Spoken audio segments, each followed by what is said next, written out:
Iyi ni radiyo ijwi ry'Amerika.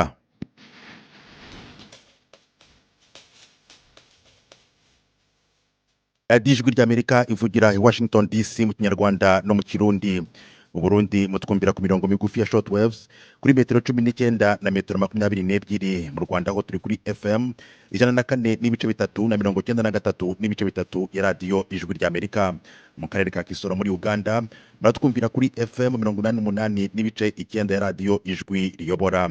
Abadushakira kuri internet namwe muradusanga kuri eshatu radiyo yacu voa.com. Muri kumwe nanjye Tim Hartishimwe bahaye ikaze muri aya makuru. Mbere yuko tubagezaho amakuru ku buryo burambuye ariko reka tubanze tubagezeho zimwe mu ngingo z'ingenzi tugiye kwibandaho. Minisitiri w'intebe wa Israel Benjamin Netanyahu arakorera urugendo muri Amerika. I'm leaving for a very important meeting with President Trump in Washington. The fact that this would be President Trump's first meeting with a foreign leader since his inauguration is telling. Uwo ni Minisitiri w'intebe wa Israel Benjamin Netanyahu wavuga ko urugendo yahuriyemo na Trump ari urugendo rugaragaza byinshi kubera ko ariyo nama ya mbere Trump agiranye n'umuyobozi w'ikindi gihugu kuva arahiye kongera kuyobora Amerika. Perezida Donald Trump yategetse ko hakorwa ibitero bya gisirikare byibasira abaterabwoba muri Somalia. Mu mujyi wa Philadelphia indege y'ubutabazi yahanutse yica 6. Amakuru avugwa hano ku ijwi ry'Amerika reka tuyahere mu mujyi wa Philadelphia hano muri Amerika aho kuri wa gatanu indege y'ubutabazi yari irimo abantu 5 n'umwana umwe yaguye bose bagapfa. Kuri wa gatanu nibwo iyi mpanuka yabaye nyuma gato yo guhaguruka. Ikompanyi y'indege zikora iby'ubutabazi yavuze ko indege yaguye yarimo abantu 4 bayikoramo, umwana umwe wari kumwe na nyina, kandi aba bose ntawashoboye kwirokoka. Iyi ndege yakoze impanuka ifite icyicaro cyayo muri Mexique ariko ifite uruhushya rwo gukorera muri Amerika. Abategetsi baho iyi mpanuka yabereye bavuze ko yaguye mu gace gatuwe cyane. Televiziyo ya CNN ya hano muri Amerika yatangaje ko igihugu cya Mexique cyatangaje ko abantu bose bari muri iyi ndege ari abo muri Mexique. Iyi mpanuka ibaye nyuma gato y'indi mpanuka y'indege iherutse kubera hano hafi y'umurwa mukuru Washington DC y'ikompanyi ya American Airlines yo yagonganye na kajugujugu ya gisirikare yarimo ikora imyitozo. Ku mavideo yasohowe n'ibiro ntaramakuru by'Abongereza yerekana aho iyi mpanuka yabereye muri Philadelphia, yerekanye n'imodoka zahiye zirakongoka aho iyi ndege yaguye mu muhanda. Reka tuve hano muri Amerika no tujye muri Somalia aho Perezida wa Amerika Donald Trump yavuze ko yategetse ibitero by'indege bya gisirikare byibasira umwe mu bayobozi bakuru b'umutwe w'iterabwoba wa leta ya Kisilamu n'abandi bo muri uwo mutwe muri Somalia. Ibi Donald Trump yabivuze nyuma yuko hari hashize hafi ukwezi kose inzego z'umutekano z'ahitwa Puntland muri Somalia ziri gutera intambwe zerekezaho abarwanyi ba leta ya Kisilamu bari muri aka gace kitwa Tomarcel. Habereye imirwano ikomeye nubwo ku mpande zombi, no kuvuga ku ruhande rw'ingabo za leta n'urw'umutwe wita leta ya Kisilamu haguye abantu benshi. Ingabo za Puntland zateye intambwe igaragara zifata ahantu henshi hakomeye. Kuri uyu wa gatandatu Perezida Donald Trump wa Leta Zunze Ubumwe za Amerika yavuze ko yategetse ko ibitero by'indege bya gisirikare byibasira umwe mu bayobozi bakuru b'umutwe w'iterabwoba wa leta ya Kisilamu n'abandi bo muri uyu mutwe. Minisitiri w'ingabo wa hano muri Amerika Peter Hegseth yavuze ko hari ibitero byakozwe mu misozi ya Golis kandi ko nta baturage bakomeretse. Umutegetsi wo mu biro bya President muri Somalia utatangajwe amazina yemeje amakuru y'ibi bitero kandi avuga ko leta ya Somalia yabyishimiye. Leta Zunze Ubumwe za Amerika zagiye zigaba ibitero by'indege muri Somalia mu gihe cy'imyaka myinshi zigamije kurandura imitwe yitwaza intwaro y'intagondwa za Kisilamu. Amakuru avugwa hirya no hino ku isi tuyakomereze ku rugendo rwa Minisitiri w'intebe Benjamin Netanyahu ukorera urugendo muri Amerika aho aje guhura na Perezida wa Amerika Donald Trump. Ni urugendo Minisitiri Netanyahu yumvikanisha ko rukomeye cyane, akabishingira ko ari rwo rwa mbere rukozwe rugamije guhuza Perezida Donald Trump n'undi mutegetsi w'ikindi gihugu kuva aho arahiriye kongera kuba perezida. I'm leaving for a very important meeting with President Trump in Washington. Ngiye kujya i Washington mu nama y'ingenzi cyane na Perezida Trump. Ni urugendo rugaragaza byinshi kubera ko ariyo nama ya mbere Perezida Trump aba agiranye n'umuyobozi w'ikindi gihugu kuva yakongera kurahirira kuyobora Amerika. Ndatekereza ko ari igihamya gikomeye cy'ubufatanye buri hagati yacu kandi n'igihamya kigaragaza ko ubucuti bwacu bukomeye. Muri iyi nama tuzasuzuma ibibazo by'ingenzi ibibazo bikomeye Isiraheli n'akarere kacu bihanganye nabyo birimo gutsinda Hamas, ibikorwa byo kurekura imbohe zacu zose no guhangana n'umutwe w'iterabwoba wa Irani n'ibiwugize byose. and dealing with the Iranian terror axis and all its components. Iyi nama ihuza Minisitiri w'Intebe Benjamin Netanyahu na Perezida Donald Trump iraba igamije gushimangira umubano w'ibi bihugu byombi nyuma yo kutumvikana kwabayeho hagati ya Israel n'ubutegetsi bwa Joe Biden bwacyuye igihe ku bijyanye n'intambara yo muri Gaza.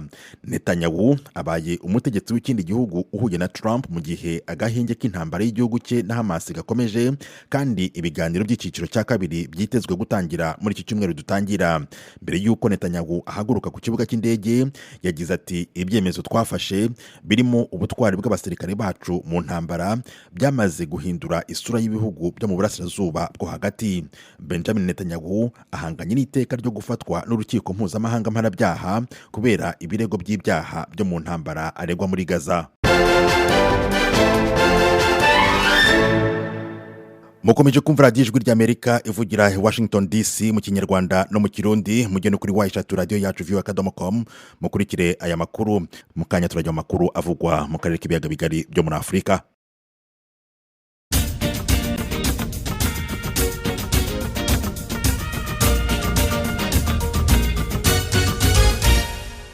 Amakuru avugwa mu karere tuyafatire muri Repubulika ya Demokarasi ya Kongo, aho ahitwa Nyabibwe undi musirikare wa Kongo ukomeye yishwe n'inyeshyamba za M23.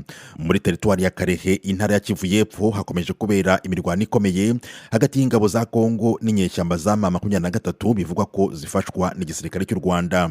Ubuyobozi bukuru bwa FARDC bwemeza ko mu mirwano yabaye ejo kuwa gatandatu yaguyemo Colonel Rugabisha Alexis wari umuyobozi wa brigade ya 12.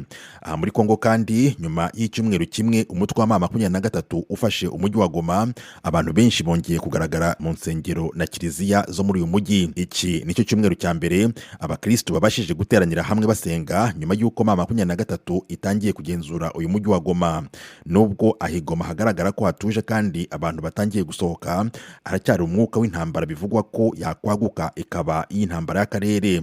Mu mpera z'iki cyumweru Perezida w'u Burundi Evariste Ndayishimiye yabikomojeho avuga ko ibintu nibikomeza gutya intambara ibera mu burasirazuba bwa Kongo izakwirakwira mu karere kose, aho yagize ati ntabwo ari mu Burundi gusa, muri Tanzania, Uganda cyangwa Kenya, ahubwo ni akarere kose kandi ibi bizaba ari akaga. Mu gihe Perezida Ndayishimiye yavugaga ibi, ibigo byo mu nzego z'ubuzima ku mugabane nabyo byatanze umuburo ko intambara iramutse yagutse igafata akarere kose habaho akaga gakomeye k'indwara za kwaduka zirimo n'iz'ibyorezo. Umuryango w'abibumbye ONU watangaje ko kuva aho M23 ifatiye umujyi wa Goma, ubu abantu bagera kuri 700 aribo bamaze kubarirwa ko bapfuye, mu gihe abandi ibihumbi 2800 bo bakomeretse. Hagati aho abayobozi b'uyu mutwe wa M23 barimo Corneille Nangaa, Bertrand Bisimwa mu mpera z'iki cyumweru bagaragaye mu mujyi wa Goma, aho bari bashagawe n'abaturage bari mu bikorwa by'isuku. Corneille Nangaa yagaragaye kuri video afite imyeyo, akubura, ayora n'ibishingwe. Uyu Nangaa mu kiganiro aherutse kugirana n'abanyamakuru yari yavuze ko badateze kuva muri uyu mujyi wa Goma. Ingabo z'amahoro z'umuryango w'abibumbye zimaze imyaka 26 muri Repubulika ya Demokarasi ya Kongo. Abanyekongo bo by'umwihariko baribaza icyo zimaze. Ni inkuru twateguriwe na mugenzi wacu Thomas Kamirindi. Ingabo za Loni zageze muri Repubulika ya Demokarasi ya Kongo bwa mbere mu 1999 zitwa MONUC. MONUC yahinduye izina mu 2010 ifite abakozi 24,983 bagizwe n'abasirikare n'abapolisi mpuzamahanga 20,586, abasivile mpuzamahanga, abasivile b'abanyekongo n'abakorerabushake mpuzamahanga ba Loni. Mu 2010 rero MONUC yahinduye izina yitwa MONUSCO. Kugera mu kwezi kwa 10 2024 MONUSCO yari ifite abakozi 13,971 barimo abasirikare mpuzamahanga 10,183. MONUSCO ifite ingengo y'imari ya buri mwaka irenga amadolari miliyari 1 na miliyoni 123. Muri make byibura amadolari miliyari 1 niyo Loni ikoresha mu butumwa bwayo bw'amahoro muri Repubulika ya Demokarasi ya Kongo buri mwaka. bivuze rero ko muri iyi myaka 26 ingabo za Loni zimaze muri Kongo zakoresheje amadolari arenga miliyari 26. Hagati aho zapfushije n'abantu 445, abasirikare, abapolisi n'abasivili bose hamwe. Abahanga rero baribaza niba izi ngabo za Loni zidakwiye gutaha. Urugero ni Profeseri Kizito Sabala, yigisha ibya diplomasi n'umubano mpuzamahanga muri kaminuza y'i Nairobi, University of Nairobi muri Kenya. I think the calls for its withdrawal will intensify. Ndibwira ko abantu bagiye gusaba ko MONUSCO ikwiye gutaha bazagenda biyongera. Buri wese azagera aho yumva ko yarengeje igihe ko ikwiye kuva muri Kongo. MONUSCO's time in DRC is long overdue. Abanyekongo nabo ubwabo bibaza icyo MONUSCO igikora mu gihugu cyabo. Ni nka Philippe Unji, n'umwe mu bagize inteko ishinga amategeko y'intara ya Kivu y'Epfo n'umuyoboke w'ishyaka AFDC, bishatse kuvuga Alliance des Forces Démocratiques du Congo, umwe mu mitwe ya politiki igize urugaga rufatanyije ubutegetsi na President Felix Tshisekedi. Mimi nadhani wako wapo wamesaidia kukingia raia, lakini haitoshi. Sinshidikanya ko ingabo z'amahoro za ONU zagize uruhare mu bikorwa by'umutekano w'abasivili, ariko ntibihagije. Dutegereje kureba icyo ONU izakora. Nicyo kizatwereka niba bakunda Afurika na Repubulika Demokarasi ya Kongo. Turakurikira ibyo barimo. Au kama wanapenda Kongo, sababu na ni hapo na sisi tunachungua, tunawaangalia. Guverinoma ya Kongo nayo yasabye ko MONUSCO itaha. Manda ya nyuma Loni yahaye izi ngabo zayo muri Kongo izarangira ku itariki ya 20 y'ukwa 12 k'uyu mwaka w'2025. Ariko kuri Vivian Van Der Pere, umuyobozi mukuru wungirije wa MONUSCO, baracyakenewe nk'uko yabivugiye mu nteko ya Loni ishinzwe umutekano ku isi. Despite the significant challenges, MONUSCO iracyahura n'ingorane zikomeye, nyamara iracyafite uruhare runini mu ntambara zo mu burasirazuba bwa Repubulika ya Demokarasi ya Kongo, cyane cyane mu kurengera abatagira kivurira.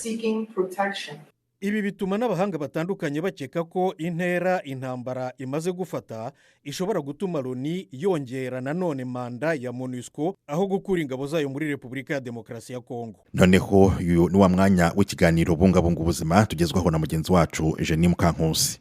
Ndabasuhuje, ndi Eugenie Mukankusi. Ikaze mu kiganiro bungabunga ubuzima. Ibiruhuko by'iminsi mikuru bizana n'ibirori, ibyishimo ndetse rimwe na rimwe no kunywa inzoga nyinshi. Inzobere zivuga ko kunywa inzoga nyinshi bikabije mu gihe cy'ibiruhuko by'iminsi mikuru ari ikibazo giteye impungenge ahantu hose, kuko abantu bijandika mu kunywa nk'uburyo bwo kwinezeza. Zikavuga ko nubwo kunywa agacupa ukiyongeza kandi bisa nkaho ntacyo bitwaye, kunywa birengeje urugero bishobora kugira ingaruka zikomeye ku buzima. Izo zirimo nko kwangirika k'umwijima, umuvuduko ukabije w'amaraso, gucika intege kw'imikorere y'ubwirinzi bw'umubiri ndetse n'ibyago byinshi by'impanuka cyangwa se gukomereka. Byongeye kandi kunywa bikabije bishobora gutera umuntu isindwe rihungabanya ubuzima bwa buri munsi, ndetse hakaba n'ubwo byateza ingaruka z'igihe kirekire. Akabari gafite na resitora kitwa The Rock Lounge gaherereye mu gace ka Utawara muri Nairobi kuzuye abaje gufata icyo kunywa. David Kinoti avuga ko yahasohokeye ngo asangira agacupa n'inshuti ze. Tugomba kunywa, ubuzima tubayemo muri iki gihe tugomba kunywa agacupa ngo turebe ko twaramuka. Iyi si ntitworoheye, rero ni ugusomaho ngo dushobore kubaho. By'umwihariko muri ubu bukungu bwa ruto tugomba gusoma agatama ngo tubashe kuramuka. Dogiteri Kingi Mochache ni umuganga w'indwara zo mu mutwe ukorera mu ivuriro Scare Medical Center i Nairobi. Asobanura ko isindwe rizi igihe umubiri uba ugerageza gutunganya inzoga umuntu yanyoye. Uribuka muri shimi hari ibyiciro by'uburyo uvanguramo ibintu. Rero iyi nzoga irimo kugenda ivangurwamo ibiyigize, hari ikintu aha hagati mu biyigize twakwita acetaldehyde. Icyo kintu nicyo nyuma kiba kigomba gutegereza kugera ku rwego runaka ngo habone kuba impinduka zikurikiraho. Iki ni ikintu gitera isindwe, biba bimeze nabi cyane. Bituma umuntu yumva ashaka gusubira nka mbere, agashaka kuruka, akamererwa nabi cyane. Abantu rero bagira iyi acetaldehyde nyinshi baba bitewe n'uko icyiciro gikurikiraho cyatinze, Bucce avuga ko inzoga ikayura umubiri binyuze mu kongera ikorwa ry'inkari ibishobora gutera ibimenyetso nko kumagara iminwa n'ikizungera, birogoye uburyo bw'imisinzirire bigatuma abantu bumva bananiwe banafite umunabi. Avuga ko isindwe rinagira ingaruka ku mikorere y'intekerezo z'abantu. Inzobere zivuga ko nta muti wa kiganga uvura isindwe kandi uburyo bwo kuryigobotora bushobora gutandukana umuntu ku wundi. Kinoti wavuga ko ibisubizo birimo nko kunywa amazi cyangwa kuryama agasinzira bihagije bimufasha. Take soup, nywa agasosi urye n'imbuto, birafasha cyane mu kumara isindwe. Uhita uba mutaraga ku buryo ujya ku kazi. Ubushakashatsi bwa 2020 bw'ikigo cya Kenya gishinzwe kurwanya imikoreshereze mibi y'inzoga n'ibiyobyabwenge bwerekana ko ikoreshwa ry'inzoga riri ku rugero rwa 44.5% mu bakozi ba leta, rikaba kuri 30% mu baturage bose muri rusange. Mu gihe ibiruhuko byo mu minsi mikuru byegerezaga, Dogiteri Kingi yashishikarije abantu kunywa mu rugero. Drink responsibly. There is the criteria of how to drink responsibly if you must. Ideally, nywa mu rugero. Hari ibyo wagenderaho unywa mu rugero. Byaba byiza ushatse ubundi buryo bwo kwinezeza. Hari uburyo ukwiye kunywamo. Iyumve wowe ubwawe. Ntukanywe inzoga mu kuvayo. Ntugatware imodoka wanyoye inzoga cyangwa se ngo ukoreshe imashini. Ntukanywe inzoga ngo usinde burundu. Byirinde. Inzobere mu buvuzi zivuga ko isindwe rishobora kugira ingaruka mbi cyane haba ku buzima bw'umuntu ku giti cye ndetse n'ubwa rubanda binyuze mu igabanuka ry'umusaruro mu kazi bitewe n'umunaniro. Ibyo kandi byongera ibyago by'impanuka n'ibikomere bitewe no kutabasha gushinga ngo uhamye kubera imikorere itari hamwe y'ubwonko. Bishobora kandi gutera igitutu ku nzego z'ubuvuzi kubera abantu baza gushaka imiti yo koroshya ibimenyetso by'isindwe. Dr. Isaac Kiduma ni umuyobozi wungirije w'umuryango Afya Partners Initiative i Dar es Salaam muri Tanzania. Aratuganiriza ku mpamvu n'imbogamizi zo kunywa bikabije, kunywa inzoga nyinshi zirengeje urugero ku buryo bishyira ubuzima mu kaga, anadusangize zimwe mu nama ku kunywa mu rugero mu biruhuko by'iminsi mikuru. When we talk about binge drinking, is the excessive alcohol intake within a short. Iyo tuvuze kunywa mu kavuyo no kunywa inzoga nyinshi z'umurengera mu gihe gito bitizwa umurindi n'impamvu runaka. Urugero, nko mu minsi y'ibiruhuko abantu bahitamo kunywa inzoga nyinshi bitewe n'akamenyero gashingiye ku muco ndetse n'izindi mpamvu zifitanye isano n'ibiruhuko. Ariko iyo tuvuga ubusinzi no guhora unywa inzoga z'umurengera kenshi mu buryo buhoraho, ibi ni indwara. Urumva uburozi bwose bushongeshwa n'umwijima. Iyo rero umuntu anywa inzoga nyinshi, umwijima urananirwa. Icyo ni icya mbere. Ariko icya kabiri, urabizi ko iyo umuntu arimo kunywa inzoga ashaka no kunyara kenshi, sibyo? Rero umwuma ukabije nawo ushobora gutuma umuntu azahazwa n'isindwe. Ariko usibye n'ibyo, rimwe na rimwe binatera ubusumbane bw'imyunyungugu ya electrolyte mu isukari yo mu maraso, bimwe mu bintu bitera isindwe rikabije. Uretse kuruhuka, bitewe n'uko ibi bitera umwuma, umuntu agomba no gukora ibishoboka akanywa amazi menshi. Ayo mazi menshi bihagije niyo agenda akabasha gusimbura amwe yatakaje. Ikindi ni ukunywa inzoga uzijyanisha n'amazi, ugafata igice cy'ikirahure cy'inzoga ukanafata igice cy'ikirahure cy'amazi. Ibi biringaniza ingano y'inzoga umuntu arimo kunywa. Kunywa inzoga mu kavuyo ni ikibazo cyugarije ubuzima rusange bitewe n'uko giteza ibindi bibazo by'ubuzima birimo impanuka no gukomereka. Dukeneye rero guhugura abantu bakajya banywa mu rugero mu bihe by'ibiruhuko. Icyo ni icya mbere. Icya kabiri ni ugushaka uburyo bwo kugenzura izi nganda nini zikora inzoga, kuko usanga mu biruhuko akenshi ari bwo bamamaza inzoga zabo bakavuga ko hari inshyashya bakoreye ibiruhuko. Hakwiye kugenzurwa uburyo aya matangazo yamamaza atasunikira abantu mu kunywa inzoga nyinshi bikabije. Muri Kenya hari gahunda y'ubuvuzi igamije gutanga ubuvuzi ku baturage bakunze guhora bagenda, baba bari mu byago byo kwandura indwara nk'abashoferi b'amakamyo n'abakora uburaya mu buryo bwo kwicuruza. Intego y'iyi gahunda ni ukurwanya ikwirakwira ry'indwara zambukiranya imipaka muri Afurika. abantu baranyuranwamo kuri iri vuriro ryubakishije za kontineri rwagati muri Mulolongo, umujyi muto wo muri Kenya uri ku muhanda mugari wa Nairobi Mombasa. Iri ni rimwe mu mavuriro 7 y'ubu bwoko ari mu mijyi mito inyurwamo n'uyu muhanda wo mu muhora wa ruguru muri Kenya. Hakaba n'andi agera kuri 50 mu burasirazuba no mu majyepfo ya Afurika. Aya mavuriro acungwa n'umuryango udaharanira inyungu North Star Alliance, atanga ubuvuzi ku baturage bakunze guhora bagenda nk'abashoferi b'amakamyo n'abakora umwuga w'uburaya, kimwe n'abandi baturage babana nabo. Uko bagenda ni nako uburyo bwo kubona serivisi ziboneye z'ubuvuzi bugabanuka. Ni nayo mpamvu rero tubatekerezaho kugira ngo babashe gufasha mu kugabanya uruhererekane rw'ikwirakwizwa ry'indwara. Minisiteri y'ubuzima ya Kenya ivuga ko abashoferi b'amakamyo bakora ingendo ndende ndetse n'abakora umwuga w'uburaya bifitemo umubare uri hejuru cyane w'abanduye virusi itera sida n'izindi ndwara zandurira mu mibonano mpuzabitsina. Patrick w'imyaka 75 y'amavuko amaze hafi imyaka 50 atwara ikamyo. Ntabwo dukoresheje amazina ye nyayo bitewe n'uko yifuje ko imyirondoro ye idatangazwa. Patrick avuga ko yipimishije agasanga yaranduye sida ubwo yari avuye mu rugendo muri Botswana. Yagiye agorwa cyane no kubona imiti ye muri bimwe mu bihugu by'amahanga, ariko ubu biturutse ku mikoranire y'amavuriro y'umuryango North Star Alliance abasha kubona imiti ye mu bihugu byose agezemo.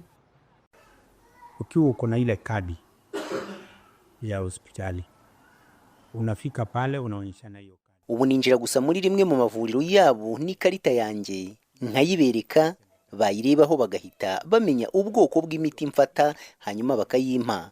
Niba ari ibinini 4 mu minsi 5 babazi ibyo nandikiwe. Patia hilo dawa kama ni 4 au kama ni 5 anajua zile ambaye atakupatia.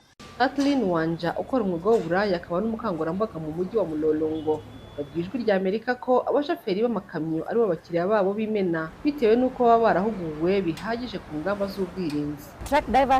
Abashoferi baba bafise imiryango yabo bwite. Tugomba gukoresha uburyo bwo kwirinda ngo mbashe kwirinda ubwanjye n'umukiriya wanjye n'umuryango we. Mu rwego rwo kongera abagerwaho na serivisi nk'izo, umuryango North Star ukora ibikorwa byo kuzegereza abantu aho bari ufatanyije n'abaturage muri aka karere. Enise Mwinkali afite ubucuruzi bw'akabari ndetse n'abatuye muri aka gace. Avuga ko ubufatanye bw'iri vuriro n'abakora ubucuruzi nk'ubwe bwafashije mu guhugura abakiriya babo biganjemo abashoferi b'amakamyo n'abakora uburaya.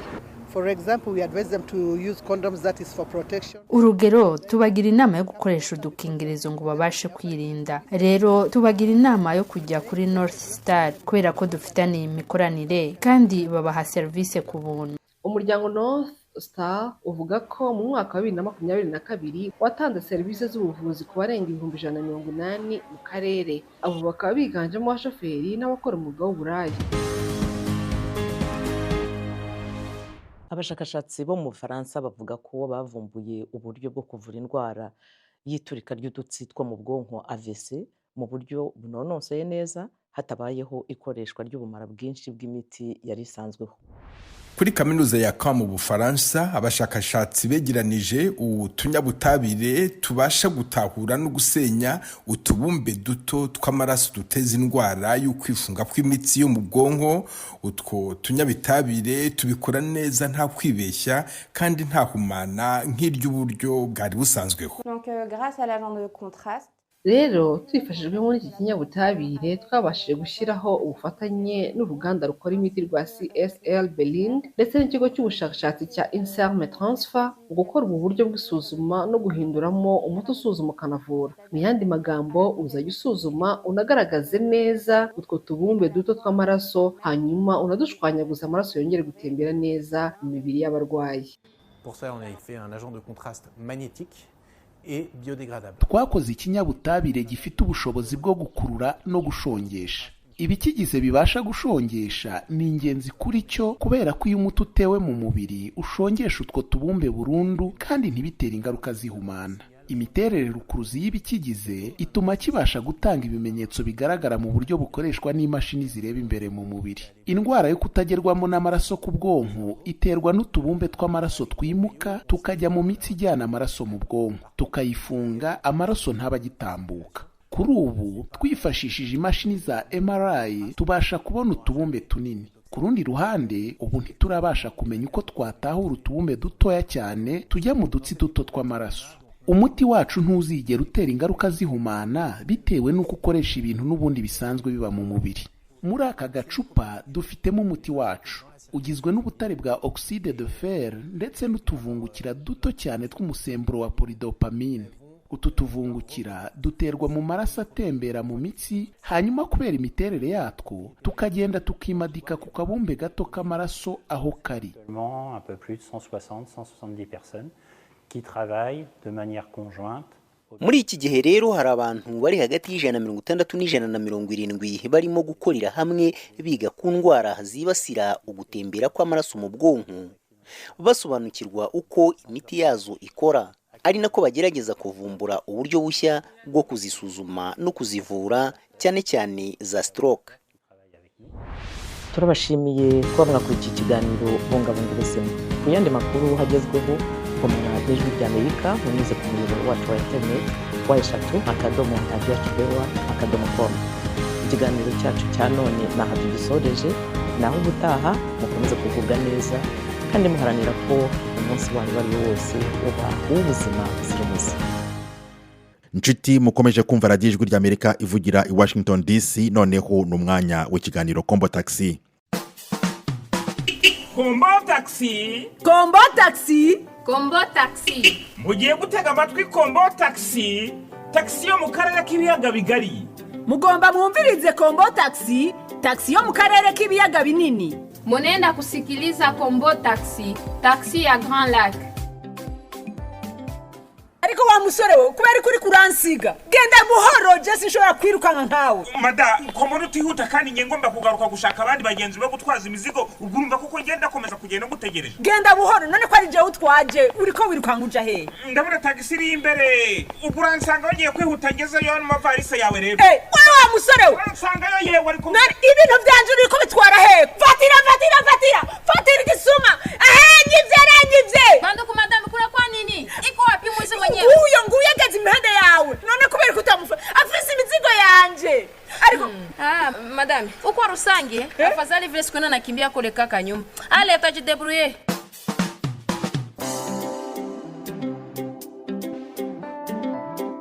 Ariko ngubu kubera ko wamuretse akarengana, yari hafi yawe wari kumufata kandi bigakunda.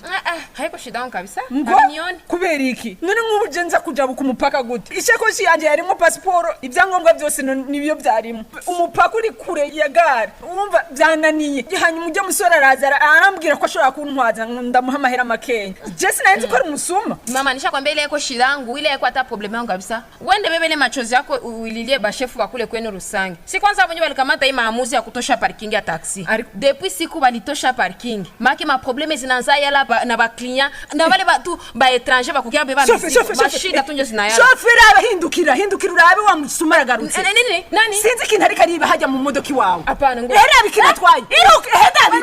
Muri side mwizana iba muri side banduku. Yo.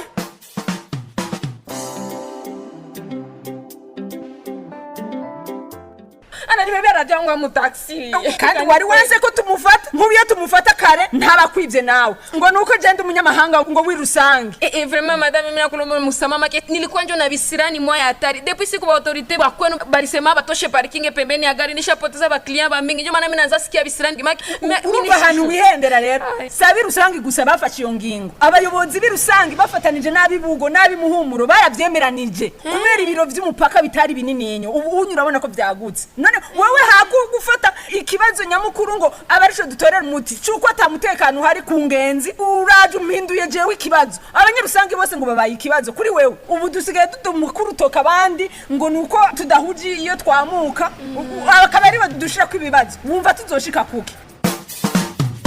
Cyari kiganiro Kombo Taxi, igikino mutegurirwa na la Benevolence ya Grand Lac. Nshuti mukomeje kudutega amatwi, amakuru twabagezaho kuri uyu mugoroba naha ahumurije. Ndabashimiye mwese mwabanye natwe, mbararikira gukomeza gukurikira ibindi biganiro hano ku Ijwi ry'Amerika. Mwari kumwe nanjye Team Harris Ishimwe, Nadia Taha nawe wamfashije kwegeranya, ndagushimiye. Mugire umugoroba mwiza na weekend nziza aho muri mu bice bitandukanye.